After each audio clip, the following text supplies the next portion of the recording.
وَلَقَدْ يَسَّرْنَا الْقُرْآنَ لِلذِّكْرِ فَهَلْ مِن مُّدَّكِرٍ۔ پھر اللہ کریم اس کو مزید واضح کر کے ان کے سامنے پیش کرتا ہے وَلَقَدْ مَكَّنَّاهُمْ فِي مَا إِن مَّكَّنَّاكُمْ فِيهِ۔ اب یہ خطاب ہے ڈائریکٹ کفار مکہ کو۔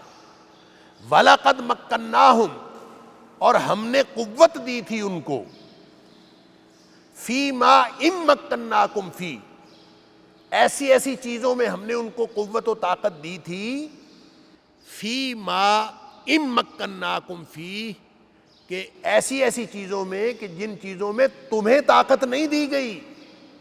یعنی کفار مکہ کو یہ بتایا جا رہا ہے کہ وہ مادی قوتیں جو تمہارے پاس بھی نہیں ہیں وہ ان کو دی گئی تھی۔ یہاں جو ان ہے، ان مکناکم فی، یہ ان اگر کے لیے نہیں ہے بلکہ یہ نافیہ ہے، تو اس کا معنی یہ ہے کہ وَلَقَدْ مَكَّنَّاهُمْ، اور یقیناً ہم نے ان کو قوت اور طاقت دی تھی، فی ما، ان چیزوں میں جو ان مکناکم فی، تمہیں ہم نے اتنی قدرت نہیں دی جتنی قدرت ہم نے ان کو دی تھی۔ وَجَعَلْنَا لَهُمْ سَمْعًا وَأَبْصَارًا وَأَفْئِدَةً، اللہ اکبر، اور ہم نے ان کو سماعتیں دی تھیں، ان کو بصارتیں دی تھیں، اور ان کو دل دیے تھے۔ یعنی اس کا مطلب یہ ہے کہ صرف مادی قوتیں نہیں تھیں، جسمانی قوتیں بھی ان کے پاس تھیں، جسمانی ڈیل ڈول بھی ان کے پاس تھی، ان کے پاس ذہانت بھی تھی، اور وہ سیانے بھی تھے، اور جیسے سورہ عنکبوت کے اندر فرمایا وَكَانُوا مُسْتَبْصِرِينَ، اور بڑے سیانے تھے، پوری بصیرت رکھتے تھے، ہر چیز کی پہچان رکھتے تھے۔ ان کی نہ سیانف کام آئی، نہ ان کے دل کام آئے، نہ ان کی سماعتیں کام آئیں، نہ ان کی بصارتیں کام آئیں، نہ جسمانی ڈیل ڈول کام آیا، نہ مادی قوتیں کام آئیں۔ اللہ اکبر۔ فَمَا أَغْنَىٰ عَنْهُمْ سَمْعُهُمْ وَلَا أَبْصَارُهُمْ وَلَا أَفْئِدَتُهُمْ، پس نہ کام آئی، نہ فائدہ دیا ان کو سمعہم، ان کی سماعتوں نے، ولا ابصارہم، اور نہ ان کے بصارتوں نے، ولا افئدتہم من شیء، اور نہ ہی ان کے دلوں نے ان کو کچھ بھی فائدہ نہیں دیا۔ اللہ، اذ کانوا یجحدون بآیات اللہ، جب وہ تھے ہماری آیات کو یا اللہ کی آیات کا انکار کرنے والے۔ گویا جب اللہ کی آیات کا کوئی انکار کرتا ہے تو اس کی ساری سیانف، اس کی ساری ذہانت، اس کی ذہانت و فطانت، اس کی جسمانی صلاحیتیں، اس کی ذہنی صلاحیتیں ساری کی ساری دھری کی دھری رہ جاتی ہیں، کوئی فائدہ نہیں اس کو ہوتا۔ اللہ اکبر۔ حق اور باطل میں فرق کرنے کی بھی صلاحیت نہیں رہتی، بالکل ختم ہو جاتے ہیں۔ اور اللہ کریم نے فرمایا یا ایھا الذین آمنوا ان تتقوا اللہ یجعل لکم فرقانا، اے ایمان کا دعویٰ کرنے والو، اللہ سے ڈرو۔ اگر تم اللہ سے ڈرو گے، ان تتقوا اللہ، اگر تم اللہ کا تقوی اختیار کرو گے، یجعل لکم فرقانا، اللہ تعالیٰ تمہیں وہ بصیرت عطا کر دے گا جو حق اور باطل میں فرق کرنے والی ہو۔ گویا بصیرت بھی جو عطا ہوتی ہے وہ اللہ اور اس کے رسول صلی اللہ علیہ وسلم کی فرمانبرداری سے حاصل ہوتی ہے، اور جو اللہ کی آیات کا انکار کرتے ہیں کہ ان کو کوئی فائدہ نہیں ہوتا۔ اللہ تعالیٰ نے فرمایا فما اغنى عنہم سمعہم ولا ابصارہم ولا افئدتہم من شیء اذ کانوا یجحدون بآیات اللہ، جب وہ تھے اللہ کی آیات کا انکار کرنے والے تو ان کو کسی چیز نے کوئی فائدہ نہ دیا۔ وحاق بہم ما کانوا بہ یستہزئون، اور گھیر لیا ان کو ما کانوا بہ یستہزئون، اس چیز نے جس کا وہ استہزاء کرتے تھے، جس کا مذاق اڑاتے تھے، اور بار بار حضرت ہود علیہ السلام سے کہتے تھے لے آؤ اپنا عذاب جو لانا ہے، جس چیز کا وہ مذاق اڑاتے تھے اسی چیز نے ان کو گھیر لیا اور وہ تباہ و برباد ہو گئے۔ اللہ، وَلَقَدْ أَهْلَكْنَا مَا حَوْلَكُمْ مِنَ الْقُرَىٰ، اور یقیناً ہم نے ہلاک کیے ہیں ما حولکم، جو تمہارے ارد گرد ہیں، من القریٰ، بہت ساری بستیاں، یعنی صرف قوم عاد ہلاک نہیں ہوئی، اور بھی بہت ساری بستیاں تمہارے ارد گرد ہلاک ہوئی ہیں۔ دیکھیں حضرموت کا علاقہ، ربع خالی، یہ صحرا، احقاف، یہ یہاں قوم عاد تباہ و برباد ہوئی۔ شام اور حجاز کے درمیان حجر کی بستی جس کا ذکر ہے، اور سورۃ الحجر بھی اسی وجہ سے ہے، تو وہ قوم سمود کا علاقہ تھا، وہاں قوم سمود تباہ و برباد ہوئی الحجر میں، تو وہ بھی ارد گرد ہے، پاس ہی ہے۔ اسی طرح جو حضرت شعیب علیہ السلام کی قوم ہے، اور جس کو قوم تبع بھی کہا گیا، اور کسی اس کو وہ قوم شعیب جو تھی وہ مدین کے راستے میں، وہ بھی قریب ہے، جو یعنی فلسطین اور یا کہہ لیجئے شام اور حجاز کے درمیان میں۔ اس وقت کا شام، جب ہم بات کرتے ہیں شام کی، تو اس وقت کا شام فلسطین، موجودہ فلسطین، لبنان، شام اور اردن، ان 4 ممالک پر مشتمل تھا اس وقت کا شام۔ لہٰذا اس کے درمیان میں حجر تھا، اور ایک طرف جو ہے مدین تھا۔ اور اسی طرح جو قوم لوط جو تباہ و برباد ہوئی، یہ بھی فلسطین کے ساتھ ہی، جہاں آج کل بحیرہ مردار ہے، تو وہ علاقہ تھا، ان کی بستیاں بھی قریب تھیں۔ گویا جتنے لوگ تباہ و برباد ہوئے، یہ وہ بستیاں تھیں، یہ وہ تباہ و برباد ہونے والی قومیں تھیں جو حجاز کے ارد گرد تھیں، اور قرآن نے انہی کا تذکرہ زیادہ کیا ہے جو سینہ گزٹ ان کے پاس پہلے سے موجود تھی کہ یہاں قومیں تباہ ہوئی ہیں، اور قرآن نے انہی کا ذکر کیا۔ وَلَقَدْ أَهْلَكْنَاكُمْ وَأَهْلَكْنَا مَا حَوْلَكُمْ، اور یقیناً ہم نے ہلاک کی ما حولکم، جو تمہارے ارد گرد تھی، من القریٰ، بستیوں میں سے، وَصَرَّفْنَا الْآيَاتِ لَعَلَّهُمْ يَرْجِعُونَ، اور ہم نے پھیر پھیر کے آیات نازل کی، فَصَرَّفْنَا الْآيَاتِ، اور ہم نے طرح طرح کی آیات نازل کی، طرح طرح کی نشانیاں بھیجیں، لَعَلَّهُمْ يَرْجِعُونَ، تاکہ وہ واپس آ جائیں۔ یہ جو صرفنا الآیات ہے، اس کا مطلب ہوتا ہے مختلف پہلوؤں سے نشانیاں دکھانا۔ وَصَرَّفْنَا الْآيَاتِ، یہ جو تصریف آیات ہے، یہ قرآن حکیم کا ایک بہت بڑا موضوع ہے، اور قرآن بار بار کہتا ہے وَصَرَّفْنَا الْآيَاتِ، ہم نے آیات کو پھیر پھیر کر نازل کیا ہے۔ کیا مطلب؟ طرح طرح کی آیات اللہ کریم نے نازل فرمائی ہیں۔ اس کے 2 مفاہیم ہیں۔ ایک مفہوم تو یہ ہے کہ اللہ کریم نے جو قرآن میں آیات نازل کی ہیں، وہ کبھی کسی پہلو سے، کبھی کسی پہلو سے، مختلف پہلوؤں سے وہ واضح کر دینے والی آیات ہیں۔ ایک تو یہ ہے۔ دوسرا اس کا معنی یہ ہے کہ وہ آیات، وہ نشانیاں جو ارد گرد پھیلی ہوئی کائنات میں ہیں، وہ بھی آیات ہیں، تو وہ ساری آیات، وہ بھی اللہ کریم نے مختلف پہلوؤں سے نشانیاں دکھائی ہیں، اور وہ نشانیاں جو کائنات میں پھیلی ہوئی ہیں، وہ بھی طرح طرح سے، یعنی مختلف نشانیاں دکھائیں، لعلہم یرجعون، تاکہ یہ واپس آ جائیں۔ اور قرآن میں بھی اللہ تعالیٰ نے آیات جو ہیں وہ پھیر پھیر کے مختلف پہلوؤں سے بیان کی، لعلہم یرجعون، تاکہ یہ واپس آ جائیں۔ اور ایک تیسرا معنی اس کا یہ ہے کہ یہ نشانیاں وہ نہیں ہیں جن کا ذکر کفار مکہ کے لیے قرآن کی نشانیاں ہیں، بلکہ یہ نشانیاں وہ ہیں جو قوم عاد کو اور ان قوموں کو دکھائی گئیں، قوم عاد، قوم سمود، قوم نوح اور قوم لوط، اور جن کو بھی نشانیاں دکھائی گئیں، ان کو مختلف قسم کی نشانیاں طرح طرح سے پھیر پھیر کر دکھائی گئیں، لعلہم یرجعون، اور ان کو واپسی کا پورا موقع دیا گیا۔ تو جیسے ان کو پورا موقع دیا گیا تھا اور وہ واپس نہیں آئے اللہ کی نشانیاں دیکھ کر بھی، ایسے ہی کفار مکہ کو بھی پورا موقع دیا جا رہا ہے کہ وہ واپس آ جائیں، اور اگر یہ واپس نہ آئے تو پھر ان کا بھی وہی حشر ہوگا جو ان لوگوں کا حشر ہوا۔ فلولا نصرهم الذین اتخذوا من دون اللہ قربانا آلہۃ، اللہ اکبر، پس کیوں نہ مدد کی ان کی۔ اب یہ سوال اللہ تعالیٰ فرماتا ہے، سبحان اللہ، قومیں تباہ و برباد ہو گئیں، شرک کرتی تھیں، اللہ کے علاوہ اور چیزوں کو معبود سمجھتی تھیں، اور ہستیوں کو معبود سمجھتی تھیں۔ تو جب وہ اور ہستیوں کو معبود سمجھتی تھیں تو اللہ تعالیٰ سوال کرتا ہے فَلَوْلَا نَصَرَهُمُ الَّذِينَ اتَّخَذُوا مِن دُونِ اللَّهِ قُرْبَانًا آلِهَةً، جو انہوں نے اللہ کے علاوہ قرب حاصل کرنے کے لیے الہ بنا رکھے تھے، انہوں نے پھر ان کی مدد کیوں نہ کی؟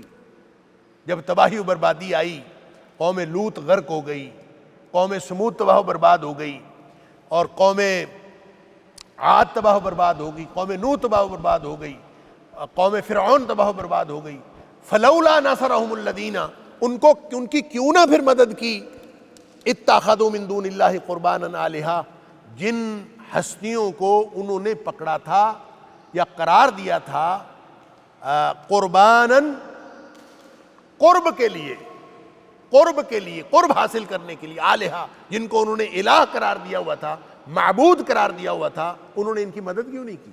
یہ سوال ہے، اور یہ ہر موقع پہ یہ اللہ کا سوال یہ قیامت تک کے لیے ہے کہ مشرک جب شرک کرتا ہے اور اس کے اوپر جب اللہ کا عذاب آتا ہے تو اس کے جس چیز کو وہ شریک ٹھہراتا ہے اور جس ہستیوں کو وہ شریک ٹھہراتا ہے وہ ان کو بچا کیوں نہیں لیتے، کیوں ان کی مدد نہیں کرتے؟ تو یہی سوال اللہ کریم نے سابقہ جو قوم تباہ و برباد ہو گئی تھی ان کے لیے کیا۔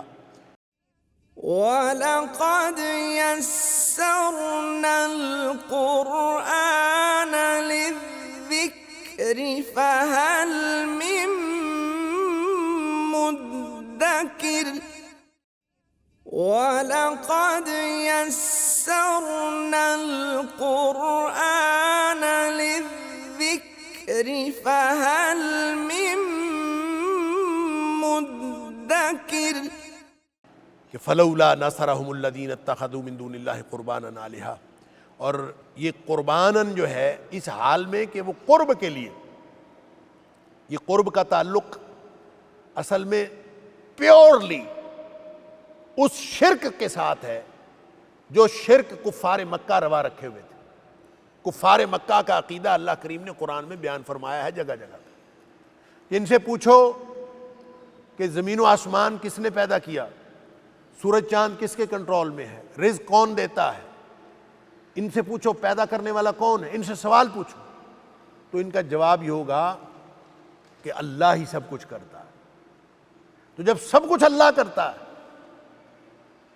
یعنی اگر کوئی شخص اس سے پوچھا جائے کہ روزی کون دیتا ہے، وہ کہے اللہ، پیدا کس نے کیا، اللہ نے، سورج چاند کس کے کنٹرول میں، اللہ کے، یہ ساری کائنات کا انتظام کون کرتا ہے، اللہ۔ اگر کوئی شخص ایسا کہے تو یہ تو لگتا ہے کہ کسی موحد کا عقیدہ ہے، اور اللہ کریم نے سورہ عنکبوت کے اندر، سورہ زخرف کے اندر، سورہ مومنون کے اندر اور مختلف صورتوں سورہ یونس کے اندر اللہ کریم نے یہ عقیدہ کفار مکہ کا عقیدہ بیان کیا۔ تو سوال یہ پیدا ہوتا ہے کہ وہ کفار پھر کیوں تھے، وہ پھر مشرک کیوں تھے، پھر وہ اللہ اور اس کے رسول کے دشمن کیوں تھے؟ اس لیے تھے کہ اللہ کریم نے سورہ زمر کی آیت نمبر 3 کے اندر فرمایا کہ وہ یہ عقیدہ رکھتے ہیں ما نعبدہم الا لیقربونا الی اللہ زلفیٰ، ہم تو ان کی بندگی صرف اس لیے کرتے ہیں کہ یہ ہمیں اللہ کے قریب کر دیتے ہیں، یہ ہے قرباناً، کہ ہم قرب کے لیے کرتے ہیں۔ اللہ تعالیٰ فرماتا ہے جن لوگوں کو قرب کے لیے انہوں نے الہ بنایا ہوا تھا انہوں نے مدد کیوں نہیں کی؟ اور یا پھر اللہ کریم نے سورہ یونس کے اندر آیت نمبر 18 کے اندر فرمایا وَيَقُولُونَ هَؤُلَاءِ شُفَعَاؤُنَا عِندَ اللَّهِ، اور یہ کہتے ہیں کہ یہ ہمارے اللہ کے ہاں سفارشی ہیں۔ وہ یہ نہیں کہتے تھے کہ یہ معبود ہیں، وہ صرف کہتے تھے یہ اللہ کے ہاں سفارشی ہیں، ہم جب ان کی بندگی کریں گے تو یہ اللہ کے ہاں ہماری سفارش کریں گے۔ جب وہ یہ سمجھتے تھے تو یہی اصل میں قرب حاصل کرنے کی بات ہے، اور اللہ تعالیٰ فرماتا ہے کہ جن لوگوں نے قرب حاصل کرنے کے لیے الہ بنا رکھے تھے اللہ کے علاوہ، انہوں نے مدد کیوں نہ کی؟ فلولا نصرهم الذین اتخذوا من دون اللہ قربانا آلہہ، کیوں نہ مدد کی؟ یہ سوال اللہ تعالیٰ کرتا ہے، اور سوال کرنے کے بعد خود ہی جواب دیتا ہے بل ضلوا عنہم، وہ تو سارے کے سارے گم ہو گئے ان سے۔ یعنی جب ضرورت پڑتی ہے تو کام صرف اللہ آتا ہے، باقی تو سارے گم ہو جاتے۔ بل ضلوا عنہم، جو سابقہ قومیں ہیں ساری کی ساری تباہ و برباد ہوئیں، جب اللہ کا عذاب آیا تو ان کے جو معبودان باطل تھے وہ سارے کے سارے گم ہو گئے۔ بل ضلوا عنہم، وہ ان سے گم ہو گئے۔ وَذَلِكَ إِفْكُهُمْ، یہ تھا ان کا جھوٹ، صاف جھوٹ، بڑا جھوٹ۔ وَمَا كَانُوا يَفْتَرُونَ، یہ جھوٹ تھا اور جو کچھ وہ خود گھڑتے تھے، من گھڑت باتیں، یعنی خود گھڑتے تھے، ان کی اپنی افترا تھی، یہ وہ سب کچھ تھا۔ اصل میں ان کی حقیقت کچھ بھی نہیں تھی، تو انہوں نے گم ہی ہونا تھا۔ وَإِذْ صَرَفْنَا إِلَيْكَ نَفَرًا مِّنَ الْجِنِّ يَسْتَمِعُونَ الْقُرْآنَ فَلَمَّا حَضَرُوهُ قَالُوا أَنصِتُوا فَلَمَّا قُضِيَ وَلَّوْا إِلَىٰ قَوْمِهِمْ مُنذِرِينَ۔ اب یہ جو آیت نمبر 29 ہے، یہ پیچھے تذکرہ کرنے کے بعد، توحید کی دعوت دینے کے بعد اور رد شرک کے تاریخی دلائل دینے کے بعد کہ جو قومیں انبیاء کی دعوت کے بعد بھی شرک سے باز نہیں آتی، ان کے اوپر عذاب آ جاتا ہے، یہ ساری تنبیہ کرنے کے بعد اب اللہ کریم نے یہاں ذکر کیا ہے جنوں کا۔ جنوں کا ذکر فرمایا ہے کہ جنوں نے نبی کریم صلی اللہ علیہ وآلہ وسلم سے قرآن سنا تھا، اور قرآن سن کے اتنے متاثر ہوئے، سب سے پہلا کام تو انہوں نے کیا کہ اپنے ساتھیوں سے کہا خاموش ہو جاؤ۔ قرآن سنتے ہی کہا خاموش ہو جاؤ، اور پھر غور سے سنا، پھر ایمان لائے، پھر وہ اپنی قوم کی طرف داعی بن کے اور اپنی قوم کی طرف دعوت لے کر جانے والے بن گئے۔ گویا اللہ تعالیٰ کفار مکہ کو یہ بتا رہا ہے کہ نبی اکرم صلی اللہ علیہ وآلہ وسلم تمہاری قوم کے بھی ہیں، عرب بھی ہیں، عربی بولتے بھی ہیں، قرآن بھی عربی میں ہے، اور سب کچھ ہونے کے باوجود تم نبی کریم صلی اللہ علیہ وسلم کی بات کو نہ سنتے ہو، نہ اس پر عمل کرتے ہو، اور نہ ایمان لاتے ہو۔ یعنی دیکھیں جو جنوں کے بارے میں اللہ تعالیٰ نے کیا فرمایا، وَإِذْ صَرَفْنَا إِلَيْكَ،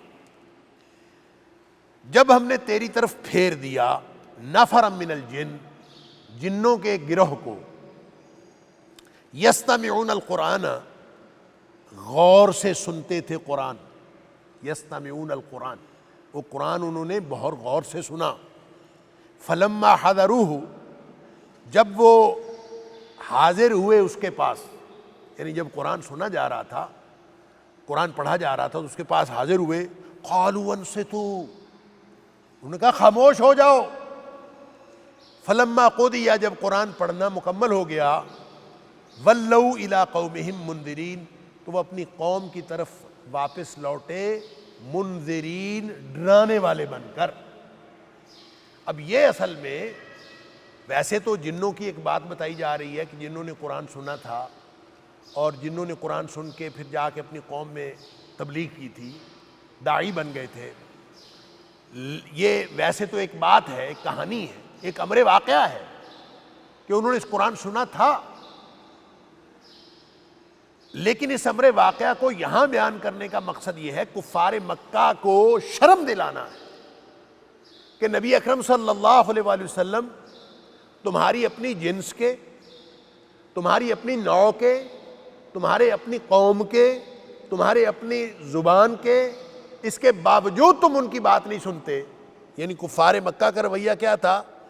وہ کہتے تھے کہ وقال الذین کفروا لا تسمعوا لهذا القرآن، کہتے اس قرآن کو نہ سنو، کیونکہ قرآن جب سنا جائے گا تو وہ اثر تو کرے گا نا، لہذا وہ کہتے تھے قرآن نہ سنو، والغوا فیہ، شور مچا دیا کرو، قرآن سنا نہ کرو بلکہ قرآن سن کر شور مچا دیا کرو، لعلکم تغلبون، تاکہ تمہاری آواز غالب آ جائے قرآن کے اوپر۔ یہ رویہ تھا کفار کا۔ اور جبکہ حکم کیا ہے؟ حکم یہ ہے کہ وَإِذَا قُرِئَ الْقُرْآنُ، جب قرآن پڑھا جائے تو فَاسْتَمِعُوا لَهُ وَأَنصِتُوا، اس کو غور سے سنا کرو اور خاموش ہو جایا کرو، لَعَلَّكُمْ تُرْحَمُونَ، تاکہ تمہارے اوپر رحم کیا جا سکے۔ لیکن کفار مکہ کا رویہ اس کے بالکل اگینسٹ تھا، وہ نہ یہ چاہتے تھے کہ ان کے اوپر رحم کیا جائے، اور نہ وہ قرآن کا جو ڈیو رسپیکٹ ہے وہ اس کو دینا چاہتے تھے، اور یہ سارا کام جنوں نے کر ڈالا۔ اور جنوں نے کب یہ سنا تھا، یہ کب واقعہ ہوا تھا، اس کے بارے میں مختلف روایتیں ہیں۔ بعض لوگوں نے تو کہا کہ نبی کریم صلی اللہ علیہ وسلم جب طائف سے واپس تشریف لا رہے تھے تو وادی نخلا میں نبی اکرم صلی اللہ علیہ وسلم قرآن پڑھ رہے تھے، اور وہاں سے ہی جنوں کا جو ہے وہ گزر ہوا تو انہوں نے سن لیا۔ بعض کا خیال یہ ہے کہ تھی تو یہ وادی نخلہ ہی، قرآن تو نبی پاک صلی اللہ علیہ وسلم وادی نخلہ میں ہی پڑھ رہے تھے اور انہوں نے وہیں سنا، لیکن یہ وہ موقع نہیں تھا جب آپ طائف سے واپس تشریف لا رہے تھے، بلکہ یہ کوئی اور موقع تھا۔ نبی کریم صلی اللہ علیہ وسلم عکاظ کے بازار میں تشریف لے جا رہے تھے تبلیغ کے لیے، اور راستے میں نبی پاک صلی اللہ علیہ وسلم نے وادی نخلہ میں آپ نے قرآن پڑھا، آپ نے جماعت کروائی، صحابہ کرام آپ کے پیچھے تھے، تو اس وقت جو ہے جنوں کی کوئی جماعت وہاں سے گزر رہی تھی اور انہوں نے قرآن سنا، اور قرآن سن کے وہ وہاں پہ رک گئے۔ علامہ ابن کثیر نے اس بارے میں بہت ساری روایات نقل کی ہیں کہ یہ کون سا موقع تھا۔ بعض روایات ایسی بھی ہیں کہ حضرت عبداللہ بن مسعود رضی اللہ تعالیٰ عنہ ان کے راوی ہیں، بعض روایات ضعیف بھی ہیں۔ تو ابن مسعود رضی اللہ تعالیٰ عنہ سے بھی ایک روایت یہ ہے کہ نبی کریم صلی اللہ علیہ وسلم مجھے ساتھ لے گئے اور وہاں میں تھا، اور نبی پاک صلی اللہ علیہ وسلم نے ایک لکیر لگا دی اور مجھے کہا کہ ابن مسعود تم یہیں کھڑے رہنا، لکیر سے آگے نہ آنا، اور نبی پاک صلی اللہ علیہ وسلم آگے تشریف لے گئے اور آپ نے قرآن پڑھنا شروع کیا، اور پھر جن جو ہے جمع ہونے شروع ہو گئے اور ایسی بھیڑ لگ گئی وہاں پہ کہ وہ جو ہے وہ لوگوں نے، یعنی بہت سارے جنوں نے قرآن سنا، اور ابن مسعود رضی اللہ تعالیٰ عنہ فرماتے ہیں میں دیکھتا رہا اور یوں جو ہے وہ جنوں نے قرآن سنا۔ اب یہ بات، یعنی یہ واقعہ کہ حضرت ابن مسعود نے کہا یا کسی اور نے سنا، اصل میں واقعہ یہ ہے کہ جس واقعے کا ذکر قرآن یہاں کر رہا ہے سورہ احقاف کے اندر، یہ وہی واقعہ ہے جس کی خبر نبی پاک صلی اللہ علیہ وسلم کو بعد میں سورہ جن کی صورت میں دی گئی۔ سورہ جن میں نبی پاک صلی اللہ علیہ وسلم کو بذریعہ وحی یہ بتایا گیا کہ جب نبی پاک صلی اللہ علیہ وسلم کی نبوت نہیں ہوئی تھی تو جن جو ہیں وہ آسمانوں پہ جاتے تھے اور فرشتوں کی کوئی نہ کوئی بات سن لیتے تھے، کوئی ایک آدھ بات ان کے کان میں پڑ جاتی تھی اور یہ آتے تھے، پھر آ کے اس میں 100 جھوٹ ملا کے لوگوں کو بتاتے تھے، کبھی کوئی بات صحیح ہو جاتی تھی، کبھی کوئی بات غلط ہو جاتی تھی، لیکن بہرحال ان کا یہ آنا جانا لگا رہتا تھا۔ جب ایک دفعہ ایک دم ان کی صورتحال یہ ہو گئی کہ ان کا آنا جانا بند کر دیا گیا، اب یہ آسمان کی طرف جاتے تھے تو ان کے پیچھے شہاب ثاقب لگ جاتا تھا اور ان کو وہاں جانے نہیں دیا جاتا تھا، آسمان کے دروازے ان کے لیے بند کر دیے گئے۔ تو جنوں نے آپس میں مشورے کیے کہ یہ ہوا کیا ہے، کہ کوئی زمین پر بڑا واقعہ ہوا ہے جس واقعے کی وجہ سے ہمارا آسمان پہ جانا بند ہو گیا اور ہمارے پیچھے جو ہے وہ شہاب ثاقب لگ جاتا ہے، ہمیں جو ہے رکنے نہیں دیا جاتا، تو ہمیں کوئی بات سنائی نہیں دیتی۔ تو جب انہوں نے یہ سوچا تو اس کے اوپر پھر انہوں نے آپس میں مشورہ کیا اور مختلف جماعتیں جو ہیں زمین میں بھگا دیں کہ تم جاؤ اور دیکھو زمین میں کون سا واقعہ ہوا ہے۔ تو وہ جو مختلف علاقوں میں انہوں نے اپنی جماعتیں بھیجی تھیں، ان جماعتوں میں سے ایک جماعت یہاں سے گزر رہی تھی جنوں کی، اور وہاں سے گزرتے ہوئے انہوں نے قرآن سنا اور وہ رک گئے، اور ان کو سمجھ آ گئی کہ یہی وہ واقعہ ہوا ہے، اور قرآن سن کے ان کو سمجھ آ گئی کہ یہ قرآن کا نزول جو ہے یہ وہ واقعہ ہوا ہے کہ جس کی وجہ سے ہمارا آسمان پہ داخلہ بند ہو گیا۔ وَلَقَدْ يَسَّرْنَا الْقُرْآنَ لِلذِّكْرِ فَهَلْ مِن مُّدَّكِرٍ وَلَقَدْ يَسَّرْنَا الْقُرْآنَ لِلذِّكْرِ فَهَلْ مِن مُّدَّكِرٍ۔ اور اس سارے واقعے کی تفصیل سورہ جن میں اللہ کریم نے نبی کے پاک صلی اللہ علیہ وسلم کو بتائی۔ گویا جب انہوں نے قرآن سنا، جنوں نے جب قرآن سنا تو نبی پاک صلی اللہ علیہ وسلم کو معلوم نہیں تھا کہ جن قرآن سننے کے لیے آئے، اور وہ قرآن سن کے چلے بھی گئے اور جا کے اپنی قوم میں انہوں نے تبلیغ بھی کی۔ اس کے بعد بہت سارے جن آتے رہے، جنوں کی جماعتیں آتی رہیں، ٹولیوں کی ٹولیاں آتی رہیں، جو نبی پاک صلی اللہ علیہ وسلم کے پاس آ کے وہ بیعت بھی کرتے رہے، نبی پاک صلی اللہ علیہ وسلم سے قرآن بھی سنتے رہے. یعنی اس کے بعد بہت سارے جن آئے ہیں اور انہوں نے آ کے نبی پاک صلی اللہ علیہ وسلم سے قرآن سنا ہے. لیکن یہ جو پہلا واقعہ ہے، یہ پہلے واقعے میں نبی پاک صلی اللہ علیہ وسلم کو معلوم بھی نہیں تھا، اور جنوں نے اپنے طور پہ وہ کھوج لگایا تھا کہ جس وجہ سے ہمارا داخلہ بند ہوا ہے اور کائنات کا نظام تبدیل ہوا ہے، تو اس کا مطلب ہے کہ کوئی واقعہ ہوا تھا، اور وہ واقعہ کیا ہوا ہے؟ یہ قرآن نازل. اس کے بارے میں علامہ طبری نے ایک صحیح سند سے، اپنی سند سے ایک روایت نقل کی ہے حضرت ابن عباس رضی اللہ تعالیٰ، کہ حضرت ابن عباس رضی اللہ تعالیٰ عنہ فرماتے ہیں کہ یہ جو جن تھے نا، یہ 7 مرد جن تھے، 7 مرد جن تھے، اور یہ نسیبین کے تھے. نسیبین ایک علاقے کا نام جو اس وقت شام میں شامل تھا، آج کل کہتے ہیں ترکی میں شامل. تو وہ نسیبین اس علاقے کے جن تھے. تو گھومتے پھرتے اس بات کو ڈھونڈتے کہ کیا واقعہ زمین پر ہوا ہے.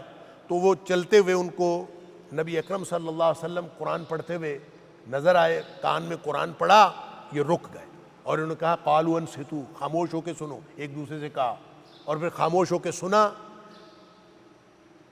2 ہی باتیں قرآن نے کہی ہیں، یستمعون القرآن، کہ انہوں نے قرآن کو غور سے سنا، غور سے سنتے تھے. اور دوسری بات فرمائی قالوا انصتوا، اور ایک دوسرے سے کہا خاموش ہو جاؤ. تو یہی 2 باتیں ہیں جو قرآن نے کہا ہے کہ وَإِذَا قُرِئَ الْقُرْآنُ فَاسْتَمِعُوا لَهُ وَأَنصِتُوا، غور سے قرآن کو سنا کرو اور خاموش ہو جایا کرو، لعلکم ترحمون، تاکہ تمہارے اوپر رحم کیا جا سکے. وہ دونوں کوالٹیز انہوں نے، وہ دونوں جو شرائط تھی انہوں نے پوری کر دی. یعنی غور سے بھی قرآن سنا اور خاموش بھی ہو گئے. تو اس پر اللہ تعالیٰ نے ان کے اوپر رحم فرما دیا. کیا رحم فرمایا؟ اللہ کی رحمت اس سے بڑی کوئی چیز نہیں ہے. اللہ کی رحمت کا سب سے بڑا مظہر یہ ہے کہ اللہ تعالیٰ ایمان نصیب فرما، لہذا اللہ تعالیٰ نے ان کو ایمان عطا فرما دیا. اور فلما قضی، جب نبی پاک صلی اللہ علیہ وسلم نے قرآن مکمل کر لیا، ولوا الی قومہم منذرین، تو اپنی قوم کی طرف گئے اور جا کے اپنی قوم کو ڈرانا شروع کر دیا. قالوا، جا کے انہوں نے کہا یا قومنا، اے ہماری قوم.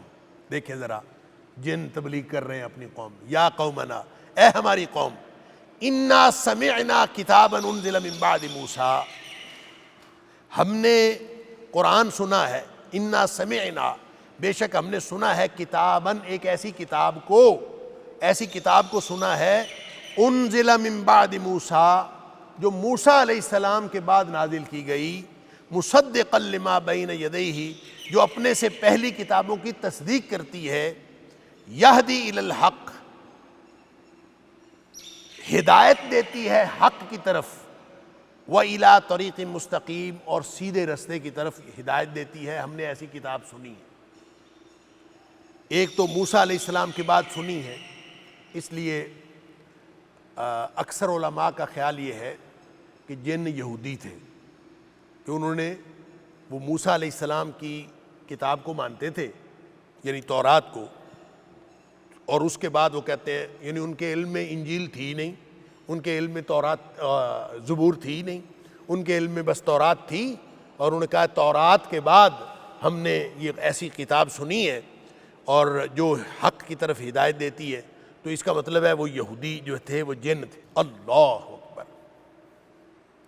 لیکن بعض دوسرے مفسرین نے اس کی بڑی شاندار تفسیر کی ہے. وہ کہتے ہیں کہ یہ کہنا کہ یہ یہودی تھے، یہ بھی درست ہو سکتی ہے بات، لیکن صحیح بات یہ ہے کہ یہ ان کا کہنا کہ موسیٰ علیہ السلام کے بعد یہ ایک ایسی کتاب ہم نے سنی ہے، تو انہوں نے صرف تورات کا گویا ذکر کیا. تو اس کا مطلب یہ ہے کہ قرآن سے پہلے جو اصل کتاب ہے وہ تورات ہی نازل ہوئی ہے.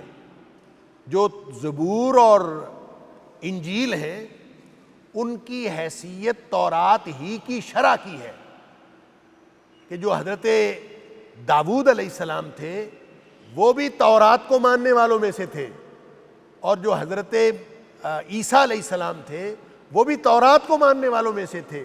گویا ان کے اوپر انجیل اگرچہ نازل ہوئی لیکن اس کی حیثیت تورات ہی کی شرح کی تھی, اور زبور کی بھی حیثیت تورات ہی کی شرح کی تھی. اور اس میں انہوں نے دلیل کے طور پر سورہ مائدہ کی آیت نمبر 44 کو کوٹ کیا ہے کہ جس میں اللہ کریم نے فرمایا انا انزلنا التورات, بے شک ہم نے تورات نازل کی, فیہا ہدی و نور, اور اس کے اندر ہدایت بھی تھی, اس میں نور بھی تھا. یحکم بہا النبیون, اس الذین اسلموا, وہ نبی جو اسلام لائے تھے, اسلام والے جتنے نبی تھے وہ سارے کے سارے اس تورات کے ذریعے سے فیصلے کرتے رہے. تو اس کا مطلب ہے فیصلوں کی کتاب سارے بنی اسرائیل کے لیے فیصلوں کی کتاب اصل میں تورات تھی. لہٰذا اس لیے جنوں نے یہ کہا کہ ہم نے موسیٰ علیہ السلام کی کتاب کے بعد یہ پہلی کتاب جو ہے وہ سنی ہے. اب دو باتیں ہمارے پاس آ گئیں. ایک بات تو یہ کہ وہ یہودی تھے اور وہ تورات کو مانتے تھے, اب انہوں نے قرآن سنا.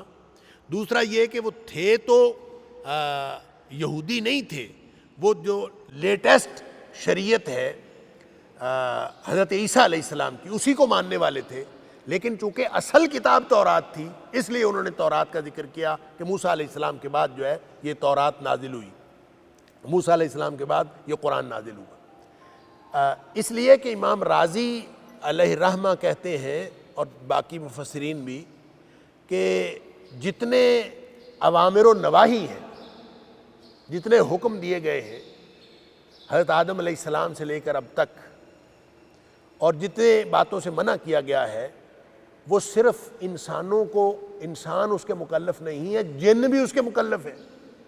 یعنی اوامر و نواہی میں جتنے مکلف انسان ہیں اتنے ہی مکلف جن بھی ہیں, کیونکہ اللہ نے فرمایا وما خلقت الجن والانس الا لیعبدون, میں نے جنوں اور انسانوں کو اپنی بندگی کے لیے پیدا کیا ہے. ویسے تو ساری کائنات اللہ کی بندگی کرتی ہے, لیکن جنوں اور انسانوں کا اکٹھے ذکر اس لیے کیا کہ یہ اوامر و نواہی میں یہ دونوں مکلف ہیں اور دونوں ذمہ دار ہیں, اور ان کو سزا اور جزا جو ہے وہ ان کے لیے ہے. تو موسیٰ علیہ السلام کے بعد نازل شدہ کتاب ہم نے کلام سنا ہے. قالوا یا قومنا انا سمعنا کتابا انزل من بعد موسیٰ, انہوں نے کہا کہ ہم نے موسیٰ علیہ السلام کے بعد جو نازل شدہ کلام سنا ہے مصدقا لما بین یدیہ, یہ اپنے سے پہلے کلام کی تصدیق کرتا ہے. یہدی الی الحق, دو خصوصیات انہوں نے بتائی, حق کی طرف ہدایت دیتا ہے اور سیدھے رستے کی طرف ہدایت دیتا ہے. اللہ اکبر, یہ جو حق اور سیدھا رستہ یہ دو الگ الگ چیزیں ہیں. حق جو ہے وہ عقائد میں اور اخبار میں ہے, یعنی خبر جو قرآن نے دی, قرآن نے جتنی خبریں دی ہیں, قرآن نے جتنے عقائد بیان کیے ہیں وہ سارے کے سارے حق ہیں, اور قرآن جتنے اعمال طلب کرتا ہے وہ سارے کے سارے سیدھے رستے کی طرف ہیں. لہٰذا ایک خبر ہے, ایک طلب ہے. قرآن کے پورے مضامین میں ایک خبر ہے اور ایک طلب ہے. جو خبر ہے وہ حق ہے, اور جو طلب ہے وہ اعمال صالحہ ہیں جو سیدھے رستے کی طرف جانے والے ہیں. لہٰذا جو قرآن نے کہا وَتَمَّتْ كَلِمَةُ رَبِّكَ صِدْقًا وَعَدْلًا, تیرے رب نے جو کلام مکمل کیا ہے صدقاً وعدلا, صدق کے اعتبار سے بھی اور عدل کے اعتبار سے بھی. اور صدق جو ہے یہ خبر ہے, یعنی خبریں ساری جو قرآن دیتا ہے وہ ساری سچی ہیں اور یہ حق ہے. قرآن جتنا کچھ بتاتا ہے وہ سارا کچھ حق ہے. اور عدل جس کو قرآن مطالبہ کرتا ہے انسان سے وہ عدل ہے. اس کو یوں بھی سمجھ لیجئے کہ هو الذی ارسل رسولہ بالہدی ودین الحق, کہ وہ ذات جس نے اپنے رسول صلی اللہ علیہ وسلم کو بھیجا ہدا کے ساتھ و دین الحق, اور دین حق کے ساتھ. جو ہدایت ہے یہ گویا علم نافع ہے, اور جو دین حق ہے وہ عمل صالح ہے. تو علم نافع بھی اللہ نے قرآن میں عطا فرمایا, اور عمل صالح جو سیدھے رستے کی طرف جاتا ہے وہ بھی اللہ کریم نے قرآن میں ہمیں عطا فرمایا۔ یہی دونوں باتیں جنوں نے جا کے بتائیں، یہدی الی الحق و الی صراط مستقیم، گویا علم نافع بھی دیتا ہے اور سیدھے رستے کے عمل کی توفیق، عمل کی ترغیب بھی دیتا ہے۔ إن هذا القرآن يهدي للتي هي أقوم ويبشر المؤمنين الذين يعملون الصالحات أن لهم أجرا كبيرا